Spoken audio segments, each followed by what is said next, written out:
Um escritor popular e um dos autores brasileiros mais conhecidos. Cheio de ginga, com personagens marcantes. Ele é Jorge Amado, o nosso homenageado de hoje no Trilha de Letras. E para falar deste Jorge Amado, nós convidamos a biógrafa e jornalista Josélia Aguiar. Seja bem-vinda ao Trilha de Letras, Josélia. Muito obrigada, muito obrigada. Não é? E, gente, olha, para começar, eu vou dizer para vocês o seguinte, olha o peso desse trabalho da Josélia, que, na verdade, quando a gente lê, ele se torna tão leve, porque as histórias de Jorge Amado são muito leves, apesar de momentos difíceis que ele passou.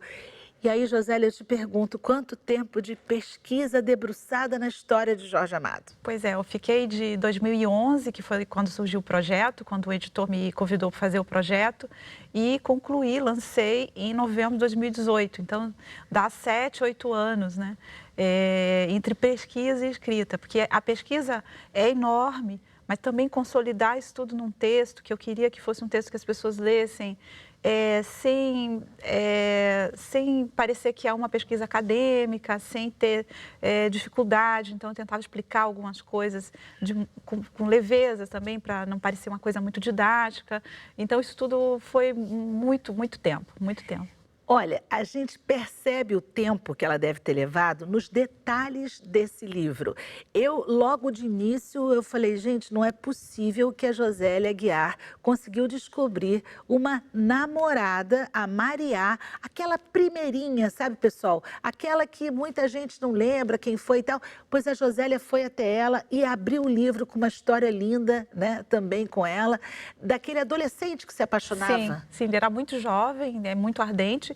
Ele continuou muito ardente, mas com a idade ele foi ficando um pouco mais contido, mais, né, ponderado. Mas essa Mariá, né, ela me apareceu no final. O livro já estava quase pronto. Essa parte estava toda escrita, revisada, não tinha nem que mexer. Mas aí a neta da Mariá, que mora em Brasília, me procurou via redes sociais. E me contou que a avó dela tinha tido um namoro com o Jorge Amado. Eu falei, não, mas ele teve várias namoradas, né? O que eu vou fazer agora com essa nova personagem? Mas nas primeiras perguntas eu perguntei para ela, quando foi isso? Ela, 1929. Inclusive, ele escreve cartas do Rio de Janeiro para ela nos anos 30, contando a vida dele naqueles primeiros momentos dele no Rio de Janeiro. Aí eu peguei um avião imediatamente para ler isso, né? Que elas, com muita gentileza, me deixou ter acesso a essas informações. E aí eu descubro como é que era esse jovem Jorge Amado pelas palavras dele para ela, né? Então, acho que foi um momento, de fato, muito emocionante. A Mariá depois morreu, muito jovem, com 40 anos, e deixou essas cartas todas guardadas numa caixa. E aí passou de geração em geração, o filho dela guardou e hoje está com os netos. E é uma história de que era um amor que ela também tinha por ele, né? Ele nas cartas reclama que ela não está respondendo na mesma velocidade que ele. Ele mandava várias cartas por dia, cartas longas. Imagino que ela não tinha a mesma habilidade que ele, que é escritor, né? E aí depois você percebe, com o tempo, ela ter guardado tudo isso é porque ela de fato gostava muito dele também. E então a gente percebe, só pelo que a Josélia está contando, o trabalho de um biógrafo. Livro quase fechado e quando descobre alguma coisa tem que voltar para abrir uma brecha naquela pesquisa e encaixar algo que é extremamente importante. Josélia Aguiar, se a gente pudesse resumir um pouco para aqueles que estão assistindo o programa com a gente, dessa história de vida do Jorge Amado, pai, mãe, infância, adolescência, o jovem que vem para o Rio, aquele que se vê escritor, até o finalzinho, quando já está casado com a Zélia Gattai, como é que você fecharia isso? Era um autor muito apaixonado pelo que ele fazia, né? De novo a palavra paixão aqui. Ele era ardente, ele vivia para a literatura. Muita gente imagina que o Jorge Amado fazia livros para obter sucesso como se fosse uma coisa comercial e sem interesse da parte dele. Pelo contrário, ele vivia muito intensamente e era justamente essa intensidade, essa paixão que ele tinha pela literatura que fez com que ele fizesse essa obra tão grande, né? E muito interessado nas grandes questões do país. Eu acho que é também um pouco essa explicação, né, do sucesso dele. Ele estava sempre tocando em temas candentes, né? Antecipou né, de alguma maneira, vários problemas, né? Teve aquele momento da paixão política, mas enfim, como ele vai ficando mais maduro, fica mais ponderado. Mas dentro dele esse desejo de contar histórias, né, que ele dizia que ele se divertia muito fazendo aquilo, né? Ele acordava muito cedo. Aquela ideia de um baiano tranquilo na rede, tal, isso não existe. Quer dizer, ele até ia para a rede depois do almoço, porque ele acordava muito cedo, passava a manhã escrevendo, aí ia para a rede depois do almoço e depois que ele descansava, ele voltava para revisar o que ele tinha feito. E ele era um menino do interior da Bahia, Sim, não é? um menino interior. Que o pai tinha uma fazenda. Isso. E que depois ele acabou obstinadamente vindo para o Rio de Janeiro, não é isso? Sim. E acabou depois que os pais também vieram, ou seja, ele acabou... Acompanhar os filhos, não é? Acompanhando os filhos. E ele parte para uma história como jornalista também, Sim. não é? Ele tem um primeiro momento em que ele tem que se dividir, né, entre a escrita e o trabalho em redação, que é uma coisa que sempre foi muito comum na história dos escritores brasileiros, né, ter que pagar as contas, né, com o trabalho como jornalista, até que ele consegue uma estabilidade, as vendas começam já a dar um conforto, as viagens internacionais, né, que divulgam a obra dele, então ele passa a ser de fato um autor que vive dos direitos autorais, que eram casos muito raros, o dele, o do Érico Veríssimo, que era muito próximo, que foi muito próximo dele, né, mantiveram correspondência longa, eram poucos casos, né, e você vê que os dois são autores que buscavam um grande público, eles não escreviam apenas para escritores, né, então há todo um formato, né, de livros que são mais legíveis, que não têm certas dificuldades de leitura, de linguagem, não são menos inventivos no sentido da linguagem, embora tenham enredos intricados, com idas e vindas, suspenses, então um pouco naquele modelo do folhetim do século XIX. Pois é, até deixa eu chegar então nisso com você, as obras dele, muitas passando em Ilhéus, muita gente pensa que ele nasceu em Ilhéus, não é bem assim, não é? Ele nasce numa fazenda que fica no distrito de Itabuna, Itabuna e Ilhéus são duas cidades próximas, vizinhas, né? Mas aí ele nasce nessa fazenda e vai, menino, morar em Ilhéus. Então, ele dizia, nasceu em Ferradas, que era o distrito de Itabuna, mas se sentia um menino de Ilhéus. Só que a grande cidade para ele é a cidade de Salvador, que é a cidade que ele conhece na juventude, quando ele tem 10, 12 anos, né, que ele vai estudar em colégio interno. Nesse colégio interno que ele descobre a vocação, né, passa a ser um leitor, quanto mais de romances, né. Ele, na verdade, gosta de ler romance, ele não é aquele aluno de notas exemplares, né. O negócio dele é ficar lendo romances na sala, né, escondido dos professores. As obras de Jorge Amado, algumas delas têm uma importância muito grande para uma época que ainda não se falava disso, como é o caso de Capitães de Areia. Isso, Capitães de Areia. Ele percebe o problema nascendo naquele momento e há cartas dele para o José Olímpio, que era editor, ele dizendo, vai ser o meu maior livro, vai ser o livro que eu vou abalar a sensibilidade do país. E aí ele tem um determinado problema político, esse livro sai de circulação, depois ele, hoje, né, é o livro dele mais vendido no Brasil, né, e é muito tocante, sobretudo para adolescentes, né, que têm esse primeiro contato com a realidade, um livro que trata de personagens da mesma idade, né, de adolescentes. Né? E são aqueles adolescentes que, na verdade, não têm um rumo, não é? Eles estão soltos pelas ruas de Salvador e mostra já a questão da desigualdade social no início do século passado. E o quanto ele ouviu sobre esse livro, não é, Josélia? Sim, sim.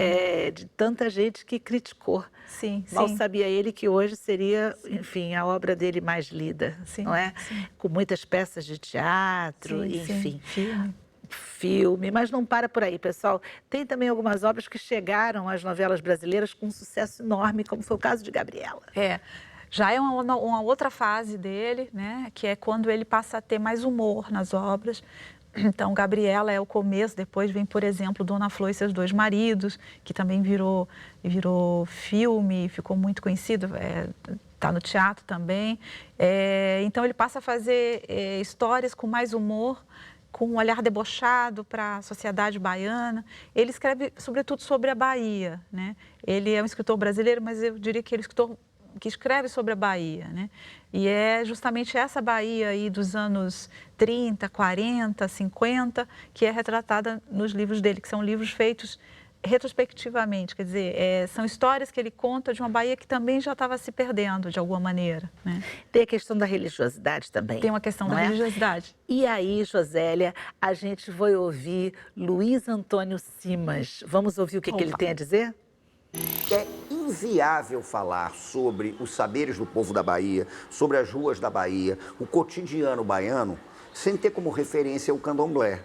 Porque o candomblé é uma referência extremamente sofisticada do cotidiano baiano, da culinária baiana, da maneira de ver o mundo, da maneira de celebrar a vida, da maneira de velar os mortos. Então é impossível contar uma Bahia de seu povo, como Jorge resolveu contar de uma forma muito intensa, sem falar do candomblé. O candomblé é mais do que uma prática religiosa. O candomblé, a rigor, é um modo de vida, é um fato social completo.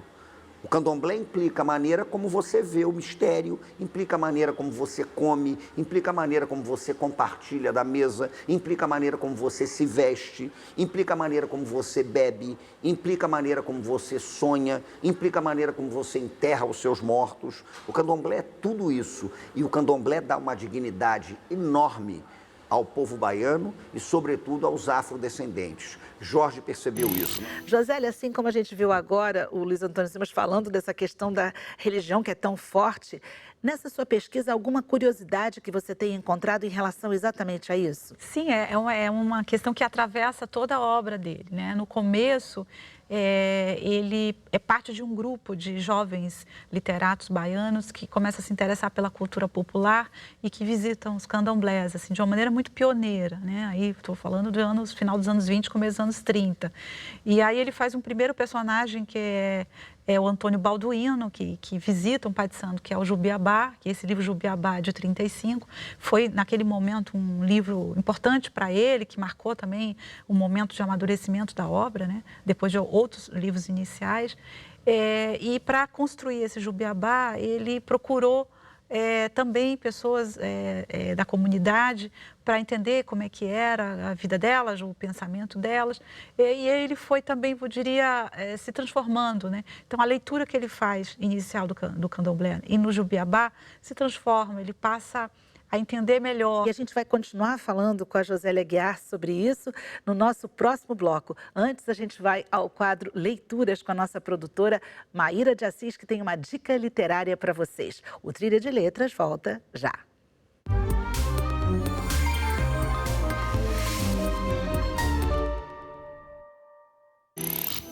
A Bahia é o Brasil de Jorge Amado. Em Capitães de Areia, Gabriela, Dona Flor e seus dois maridos, a gente já consegue perceber esse universo criado pelo escritor baiano.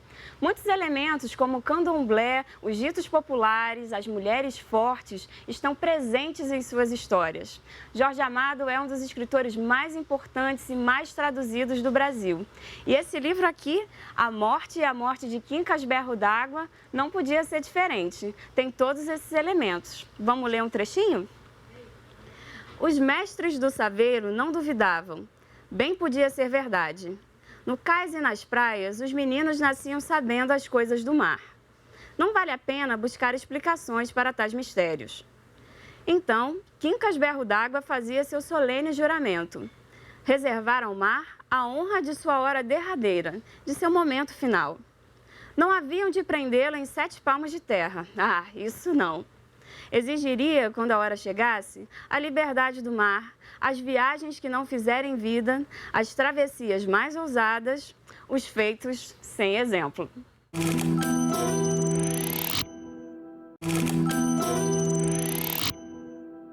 Estamos de volta com o Trilha de Letras, que recebe hoje a biógrafa de Jorge Amado e também jornalista Josélia Aguiar. A gente está falando de Jorge Amado, mas antes vamos ao nosso quadro Dando a Letra, em que autores falam de seus livros. Se você tem uma obra e quer divulgar, manda o seu vídeo para a gente.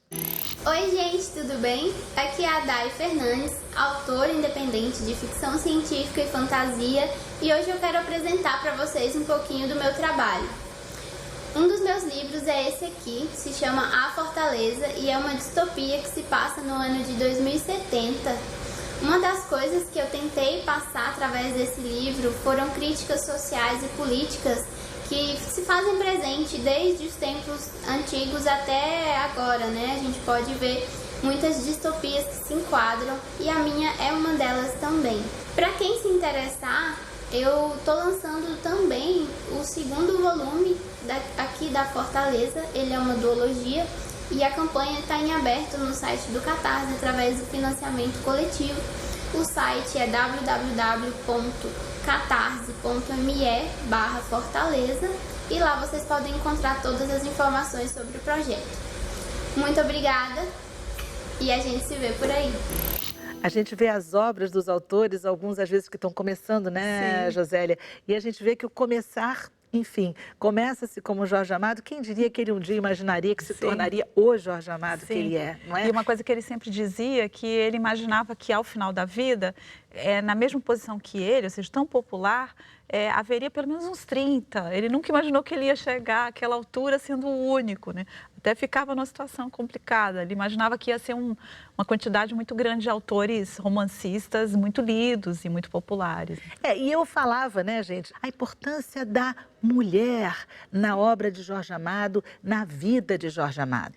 A mãe dele, Eulália, é uma figura muito forte, muito interessante, sempre muito descrita pelas pessoas que conheceram e mesmo pessoas que deixaram registros, né, por escrito dela, como mulher imaginativa, cheia de histórias, a ponto às vezes de mentir sobre as histórias, pela graça de fabular, de contar essas histórias. Então, muita gente via um pouco essa herança, né, da mãe no Jorge Amado, né?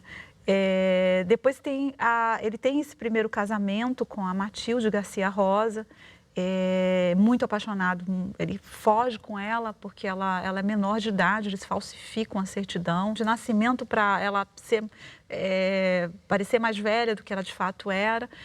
Tem uma primeira filha, né, que é a Lila, que morre com 15 anos. E me parece que essa morte também fica muito marcante, causa uma certa tristeza nesse personagem, nesse Jorge Amado, que continua a escrever, né, e carrega um pouco essa tristeza sobre a Lila. Ele não falava desse assunto, não era um assunto que ele tocasse, né, com frequência. Só muito depois ele fala com a filha que ele teve já com a Zélia Paloma sobre a Lila. A Lila morreu de lúpus, né, aos 15 anos, no momento em que ele estava no exílio, né, e já casado com a Zélia Gattai, né, que é o grande amor dele. Ela passa mais de meio século ao lado dele e acompanhando, né, em todas as viagens, né. Ela era ciumenta e ele era muito sedutor, então tinha um pouco esse cuidado dela de não deixar ele muito sozinho, né, porque ele era muito sedutor. E tem todo o registro, né, que a Zélia conta também dessa vida em comum, né. A Zélia foi uma grande memorialista, né.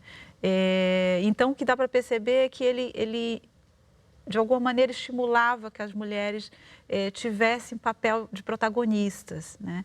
Mesmo a escrita da Zélia é alguma coisa que ele incentiva muito, né? Ele fica orgulhoso de ter uma mulher que escreve também. Ele passa a fazer piada dizendo que ele agora é marido de escritora, né? Quando ela vai viajar, ela recebe algum convite e diz que ele vai de acompanhante, né? Então, ele tem um momento na Academia Brasileira de Letras que não recebe mulheres e ele é parte daquela campanha para que as mulheres sejam incorporadas, né? E a gente sabe muito bem que a obra de Jorge Amado, além de ser muito boa da gente ler, porque a Josélia tem razão, ela tem essa facilidade, é uma obra que depois que ela foi colocada em televisão, filmes, peças de teatro, ela foi acompanhada de muita música, não é, Josélia? Músicas criadas para a obra dele. Eu queria falar um pouquinho agora dessa relação dele com a música. Sim, ele tem um grande amigo, desde final dos anos 30, que é o Dorival Caymmi, que é baiano também, como ele, com idade próxima. E eles têm essa afinidade, né? A visão da Bahia é muito parecida. E aí o Caymmi passa a fazer canções em torno da obra dele e muito tempo depois, já eles mais velhos, quando tinha alguma novela, alguma coisa que ia ser produzida em torno da obra do Jorge Amado, ele dizia, não, a música tem que ser de Caymmi, né? Que era quase que um complemento, né? Então ele tinha, vamos dizer, uma literatura que explorava a oralidade, ele tinha qualquer coisa de musical, embora ele mesmo não soubesse cantar, não assoviasse, né? Quer dizer, aparentemente ele não tinha habilidade para música, mas conseguiu, dentro dele tinha alguma coisa que o fazia participar, né, dessas composições. Então tem a trilha de Seara Vermelha para o cinema, que ele sentou com o João Gilberto, que era um amigo dele mais novo, enfim, era quase que como um filho para ele no Rio de Janeiro dos anos 50. E aí eles juntos compuseram a trilha desse filme. Então ele tem algumas canções que ele faz com Caymmi, e é alguma coisa que é inusitado, né? Quer dizer, um Jorge Amado que é compositor também. Josélia, a gente ouve você falar e a gente agora vai ouvir de novo o Luiz Antônio Simas falando de Jorge Amado com a ótica de Luiz Antônio Simas. Vamos lá? Vamos lá. Que o Jorge Amado mais marcante para mim, o Jorge Amado que eu acho que condensa todos os Jorges, é o Jorge Amado que é fundamentalmente um cantor da rua e é o Jorge Amado que é um cantor da raia miúda. Jorge Amado escreveu a rua, Jorge Amado escreveu a raia miúda, Jorge Amado deu dignidade a personagens, né, que normalmente não são tratados com a dignidade que merecem. E não estou falando pela literatura, não, mas estou falando mesmo pela política brasileira, né, pelo pensamento social brasileiro. O Jorge é o sujeito que coloca a raia miúda do Brasil como protagonista de sua própria história.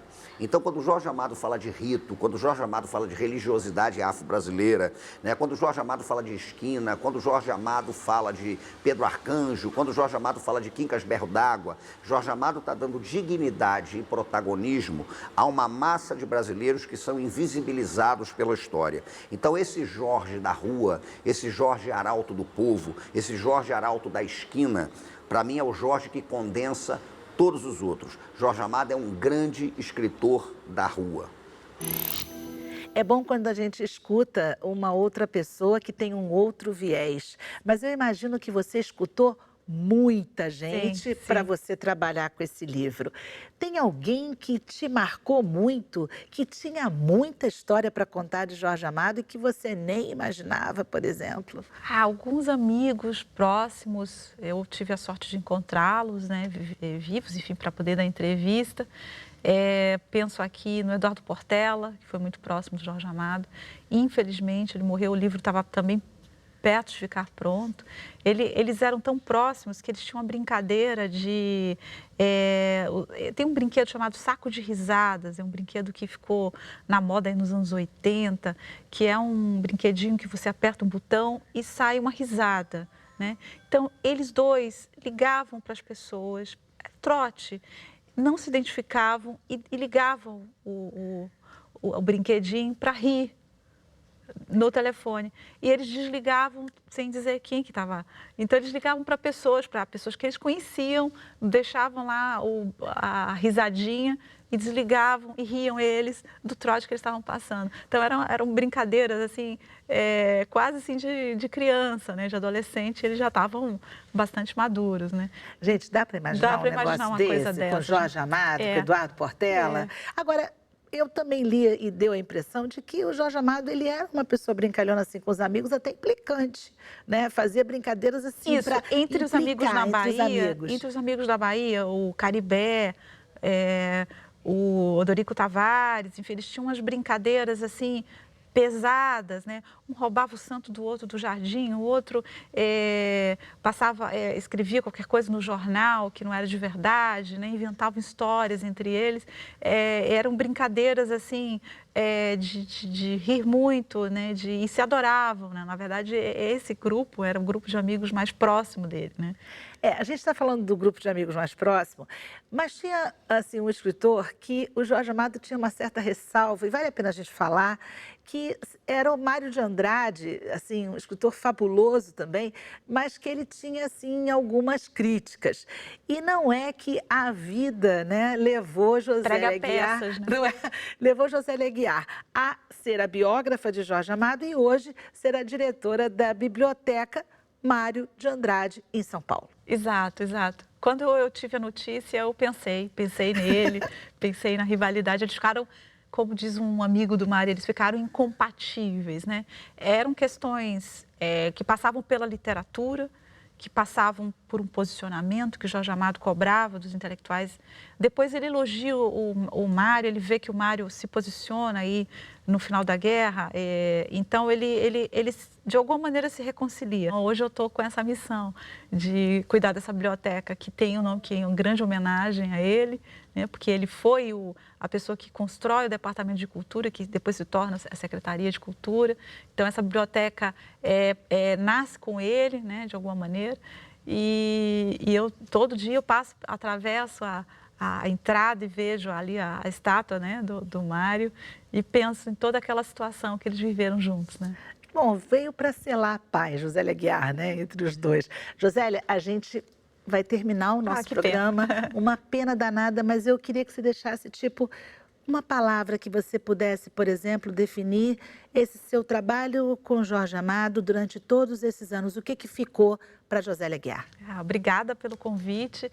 Eu acho que eu o tempo todo sabia da responsabilidade que eu tinha pelo tamanho da personagem, pelo que ele representou em termos de história literária, política. Sabia que o que eu ia dar, né, como resultado podia ser o começo para muita gente a partir de coisas que eu insinuo ou que eu não conto totalmente. Eu sei que são questões que podem se tornar outros trabalhos. Então, eu tenho essa sensação de que é quase que abrir um caminho, né, para muito mais gente também ir atrás, né, seguir essas trilhas e estudar mais o Jorge Amado e a literatura e a cultura brasileira. Porque eu acho que muita coisa que a gente hoje pode ser entendida a partir dessa trajetória dele. Gente, olha só o que ela falou. Ela falou em quê? Em trilhas, não é isso? Josélia Aguiar, obrigada pela sua presença aqui no Trilha de Letras. Foi um prazer. A gente falou de Jorge Amado com Josélia Aguiar e a gente termina o Trilha muito satisfeito porque foi um prazer recebê-la. A gente volta na próxima semana com mais um ótimo programa. Trilha, o caminho da literatura, passa aqui na TV Brasil.